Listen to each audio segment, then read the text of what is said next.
Welcome to the Beginner Guitar Academy podcast, a podcast where we provide tips and tricks to take the confusion out of learning to play guitar. Beginner Guitar Academy is a fast-growing online guitar school taking you from complete beginner to well-rounded guitarist. So are you ready for your next guitar lesson? I'm ready. I'm ready. I'm ready. Here's your host, Amazon best-selling author of the book Learn to Play Electric Guitar, Paul Andrews.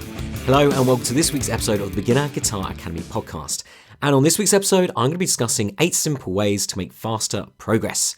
Now, before we dive into that though, let's just do a quick bit of member news and remind members that this Sunday, the 25th of April, I am running a How to Set Up an Amp and Use Effects workshop.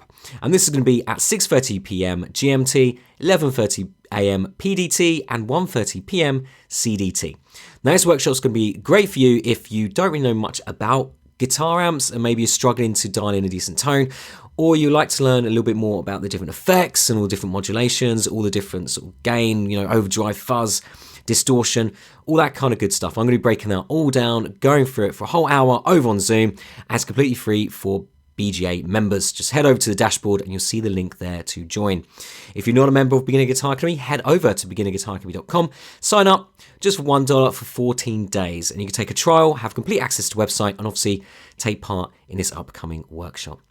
So don't forget that, guys. Whack that in your calendar, and I'll see you Sunday for the workshop. Now it's out of the way, let's dive in and look at today's episode, where I'll be discussing 8 simple ways to make faster progress. Okay, so 8 simple tips to make faster progress at playing guitar. So let's dive right in. Now, before we actually do, I just want to tell you that I have actually compiled a PDF of these 8 tips and also have an accompanying collection of videos to guide you a little bit more deeper into these different tips and give you a few more kind of extra tips as well. So you can head over to 8guitartips.com to sign up and get the PDF and get the series of videos. So head there if you want that, or just keep listening if you want the audio version. So let's dive in. So tip number 1, have clear goals. So super important to obviously know where you want to be heading before you even start, or you're going to end up just going around in circles. Now this goal could be as simple as you just want to play a few songs. This could be maybe a little bit more of a bigger goal that you want to perform on a stage in front of people, or maybe you want to write your own music, or maybe you want to record an album at some point. Having those goals is going to really help set you up on a path on your guitar playing to obviously reach that goal. So really important to know where you want to be heading. And if you don't really know where you want to be heading and you're thinking, well, I don't really want to play, on stage, I don't really want to write music, that's fine. But it's really good maybe to start with having a goal of just playing a few songs. And what I give my students who ask them to do on their first lesson is to compile an ultimate song list. And what an ultimate song list is, well, the name probably gives it away, is a list of songs you ultimately want to be able to play. And don't be put off if you think the song's too difficult. Maybe you've got Stairway to Heaven, or, maybe like a tricky song in there. That's fine. Or something too simple, it doesn't matter. So it doesn't matter if it's too easy or you think it's going to be too difficult. You want a mixture of both, really. So you want short-term kind of songs you can pick up and maybe the longer, bigger ones that you're going to have to obviously work a bit harder to do. The idea is it just gives you a bit of an idea of where you want to be heading. It shows you the songs you want to be able to play, so you can start then thinking, okay, so I want to play, all these songs are blues songs, and I need to be working on my blues guitar playing. All these songs are rock songs, I need to be working on my rock skills and getting my rock guitar playing going. So it just helps to kind of get you on the right path. So the action plan really here for the first step is to have a clear goal to aim for. So have a really good think about that. Think about what goals you want to be trying to aim for, and then create an ultimate song list. Now, if you don't want to write out your own ultimate song list, I've actually got a template you can download, and that's part of the 8guitartips.com kind of email blast I send you. So I send you a different tip every day of the 8 tips and a video, and then I have these little extras as well. Now, tip number 2 is record your practice sessions. So when we record your practice sessions, record it just by writing down what you're doing in your practice sessions. You could record it as well audio. You could record a little audio note on your phone.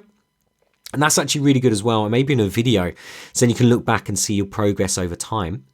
But all I'm meaning here is just with a notebook, just record the practice sessions, and it's a great way to basically see yourself progress over time. The problem with guitar is practice, if you're doing it frequently, your improvements are going to be slow, and it's going to be easy to miss your improvements. But if you're writing it down every day, you can then look back a few weeks and see that you've progressed. See that chord changes got faster. See that, that scale you're tripping over because you couldn't kind of get the fingering right for it. You cracked it, a week later, that kind of thing. And when you're recording your practice session, a good way of starting is just to write down the date and the time, what you practiced, how it went, good or bad, any thoughts or insights, and then anything else, that might be of interest. So that's a really good way of starting. So the action plan for this tip is to get a notebook just for practice, and you could use something like Evernote as well on, like an app, anything like that on your phone, and just start recording your sessions, start writing them down, because it will really help you obviously look back and see yourself improving. Okay, step or tip number 3, we've got keep a practice log. Now, practice log is where I want you to log your minutes that you practice. So it's just a piece of paper. You're going to divide it into 2 columns. One column is going to have all the days of the month down it. And you just write down the minutes you practice on the days that you practice. And the second column is a running total through the month. So you're just adding all those different days together as you go. And then at the end of the month, you have your grand total. Now, practice logs sound a little bit like hassle, but it's so good. The students I use it with have really improved from doing it. And the reason why is because it shows your effort and it helps you track your consistency. If you look at practice log and think, if you just think I've had a really bad week this week, I don't feel like I've progressed. And then you look at your practice log and realize you've only practiced once. And there's a reason behind it. Equally, you might think, oh man, I've done well this week. I feel I've really moved forward. And you look and you realize you've done most days. You can see, there's evidence there. I've practiced most days. Now I feel like I'm getting better. You're more likely to obviously repeat that behavior because you can see it's been positive. So that's kind of the idea behind it. So action plan for this step number 3 is to create a practice log and then write down your minutes. Now I've actually created a template for the practice log. If you go over to, again, 8guitartips.com, you can download that as part of the resources for the PDF and the videos that come out. Okay, step number 4, don't practice mistakes.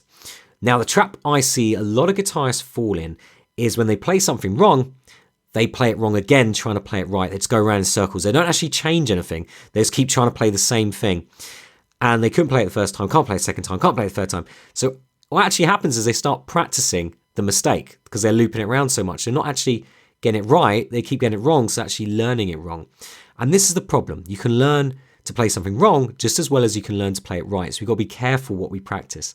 So instead of just going around in circles hoping that it's going to change, here's what I want you to do. So if you make a mistake 3 times in a row, I want you to slow it down, I want you to shorten it, and I want you to simplify it. So say you're doing a maybe 4-bar chord progression. So the first thing to do, you try and do it maybe at 100 beats per minute, is to slow it down, maybe try it 60 or 70. You normally find that straight away will make it so much easier because you've taken the pressure off. So you may find that's the only thing you need to do. But then say you still may make mistakes, then the next thing to do is shorten it. So if you're doing a 4-bar chord progression, try 2 bars, try 1 bar. If you're still struggling, then the last thing to do is to simplify it. So you might find you're doing a strum pattern with your chord progression. So take out the strum pattern or simplify it. If it's 16th notes, try 8th notes or try half notes or whole notes. Make it easier. So that is the goal. So the action plan here, if you make 3 mistakes in a row, slow it down, shorten it, or simplify it. Do one of those 3 things, I guarantee you're going to get there a lot quicker. Okay, tip number 5 is set up a practice space. Now, the idea behind setting up a practice space is one of the main reasons people don't practice as much as they want to is because they haven't set themselves up for success with practice. What they'll do is they leave their guitar in the case in the corner of the room, and then they have 5 minutes between, running out the house, or they're waiting for someone to leave or something like that. And they've got 5 minutes spare, but the guitar's in the case. You think, I can't get my guitar out of the case because that's going to take time. And I'll just look on Facebook or I'll just look on Instagram. Whereas if your guitar's sitting there on a stand, you just pick it up and go. And then a few chord changes. You can do a lot in 5 minutes if it's very deliberate. And you're thinking about what you want to do in those 5 minutes. You can do quite a lot. But if your guitar's not ready to rock, then you're not going to be able to do anything. So that is what we need to do, is have a space for your practice. And this could be just a corner of the room. If you're lucky enough to have a spare room in your house, this could be maybe a whole music room, or it could be a shed in the garden, anything like this, a place where you can go to practice. And the idea here is to have your guitar on a stand, have a music stand there with maybe your music on it, to have maybe some picks, a metronome, a tuner, everything out, everything that you need to get rocking, all ready, all in place, so you can just get moving. You don't have to think about anything. So the action plan here is to get your guitar out of this case and get it on a stand. Get tuners, metronomes, and picks, and everything else that you think you might need. And there you go, you're ready to rock. Tip number 6, just the right challenge. Now, the idea with this tip is when choosing something to play, it's important to choose something that is going to stretch you, but not break you. Too easy and you're not going to improve, but too hard and you're just going to become demotivated and just want to give up. So this is why it's super important to have a structured method that you follow. Something like Beginner Guitar Academy, we use the G4 guitar method, which has been tried and tested, and it's been taught to thousands of students, across the world. So we've worked on all the elements of it. We know what works, we know what doesn't. We've cut out the stuff that doesn't work. We've, developed the things that do. So you can feel rest assured that, the method we used is a method that's going to work. Simple as that. So that's why it's so important. So if you're doing it, just grabbing a video off YouTube, it's just going to be too difficult if it's not for your level. Again, you're just going to become demotivated because you think it's going to be too hard. You're probably going to blame yourself because you suck and you can't play guitar and you just give up.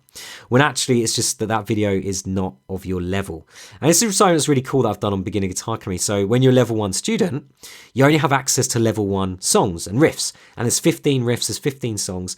So you're not going to get confused. You're not going to try and play something that's super difficult and then get annoyed because you can't do it, because I've put everything of your level at that level. So that if it's level 1, you should be able to perform it. And again, there might be some songs or riffs in there that are going to stretch you a little bit, but it should be ones that you can reach after a little bit of practice. And yeah, simple as that. So there's a bit of a plug for Beginner Guitar Academy, but that's kind of the idea. So the action plan here is to feel stretched but not broken. And remember that when you're choosing kind of repertoire, choosing anything you're learning, and to follow a structured method. Okay, tip number 6. That was tip number 6 we just did. Tip number 7 now. Consistency rather than quantity. So the idea here is to be consistent in the what, the why, and the how when you practice. So set aside 10 minutes each day to practice. And that's going to be far better doing 10 minutes a day for 6 days rather than doing 60 minutes for one day.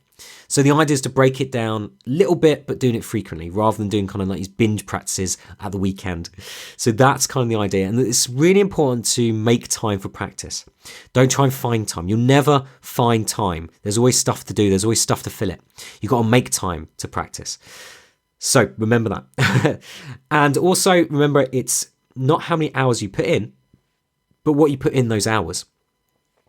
And again, this is why it's important to follow a method. This is why it's important to have something structured. And if you are struggling with the what to put in your practice, again, check out Beginner Guitar Academy. How Beginner Guitar Academy basically works is it's centered around classes. And these classes are about half an hour long. I've broken down the G4 method into 15 classes for level 1. So you literally just log in, press play on the class, and just follow the class. And I run you through a little warm-up, I move you into skill sessions and then a song at the end, and then I even go over what to practice through the week. So literally all the guesswork's taken out. I literally walk you through, hold your hand visually, or virtually I should say, and then help you to know exactly what to do. So again, if you're struggling what to put in your practice, then I've basically done that for you. And the action plan here is to schedule your practice time. So again, make time to practice and stay consistent. Try and keep it consistent. And as soon as you know it, you've got a habit formed and you just practice, not even realizing it. It's just that day of the time of the day that you practice. Simple as that. Okay, final tip is use a metronome. Now, metronome is one of the most important tools to have in your guitar kit. Simple as that. They're essential to developing good timing and as well as tracking progress. So record your metronome speeds in your notebook. And we discussed this in the second tip. So when you're recording your practice sessions.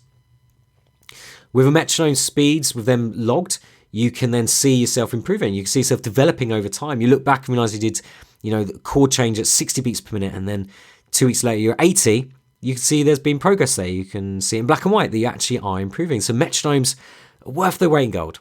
Now, don't get me wrong, metronomes can be quite frustrating. They are a little bit annoying, that repetitive ticking sound in the background.